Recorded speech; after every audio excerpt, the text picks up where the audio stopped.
Hmm. Hello, all you patriots. This is Patriot James.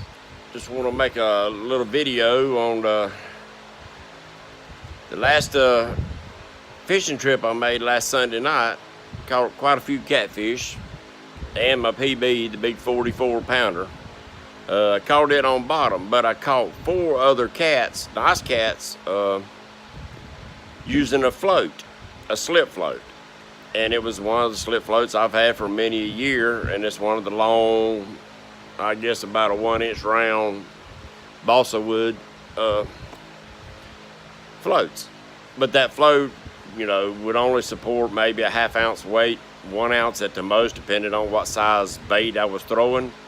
So I figured I'm gonna make me some more floats, and I looked online. I looked at everybody's homemade different kind of floats that they made. I seen the Muddy River catfishing floats, which is pretty sweet. I thought about making some that slides on the lines, and then I thought, well, I kind of like the Muddy River idea that you could put a sinker slide on your line, and you can leave it there, and you could either put a bobber on it or take the bobber off, but you still got the sinker slide still on your line, and you can add weight or not add weight.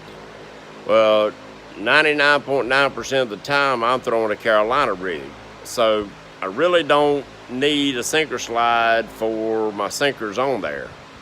So I thought, well, what if I use the sinker slide on my float? And so I took one of these. I get these at the Bass Shack in Shelby, North Carolina, and I bent it a little bit, and I come up with my own version of the catfish float. But see, I pinched that end down real fine. There's where the camera is, where my line will slide in it. And all I have to do, hold on, I don't have my phone on a stand, is just open the sinker slide. And once I can tie my knot and my beads on the line. It don't matter, the beads will be there. I got them there anyway.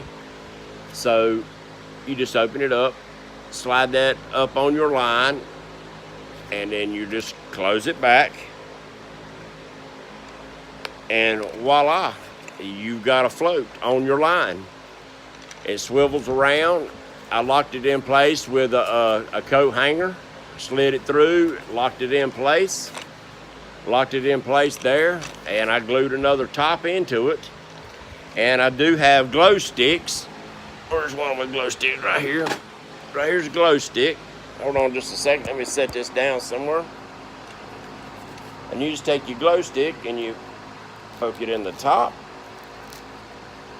Bring it, loop it back around. Poke it in the top. And now you got a catfish float. And this float right here, I'm sure I won't have to change the weight of my sinkers, which I've got 3-ounce sinkers on there, because if I'm out there drifting around, let me grab this. If I'm out there drifting around, then I don't have to worry about my lines drifting up and stuff like that, because I don't have enough weight. So I just figured I'd make a little short video, show you how I'm going to make my catfish floats, and come on there live tomorrow night, Sunday night, after yakking with Sarah. She comes on at 8:30, and when her show goes off, Patriot James on the Patriot Cat will be out there on Lake Wiley. I'll have some of my rods floating with some of my floats, and then I'll have some on bottom. And it depends on how I mark the fish. If there's any suspended, then I'll float them around at that depth.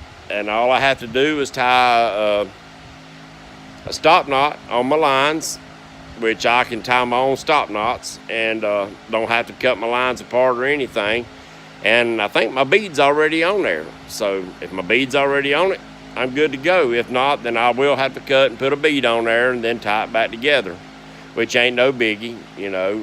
I need to check my lines after the last catfishing trip anyway.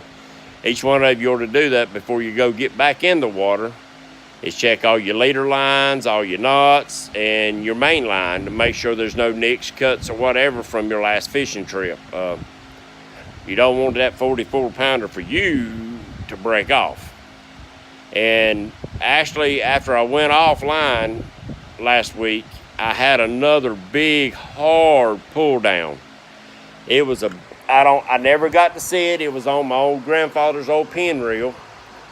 And when I reeled it back up, I mean, he pulled it so hard he pulled drag on that old pin. And I thought I done got me another monster on my grandpa's pin reel. But what had happened, this is the bait. I had a big old chunk of bait. It was the back half of that bass that I was using. And this was the tail. And I had my hook right here just through the top.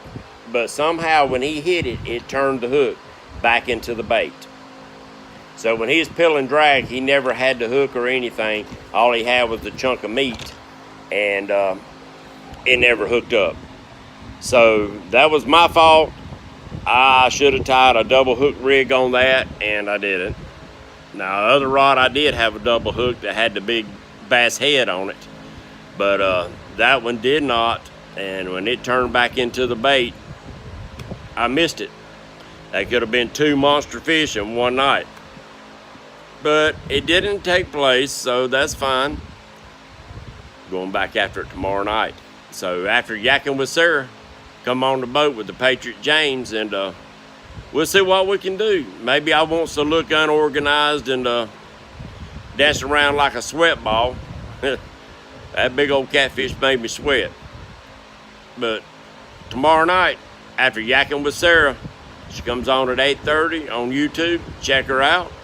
And actually, I think Muddy River Catfishing is going to be on yakking with Sarah tomorrow night. So, happy Father's Day for tomorrow. All you fathers out there, tell them a good Father's Day trip is on the water, catching catfish. This is Patriot James. See ya. Bye.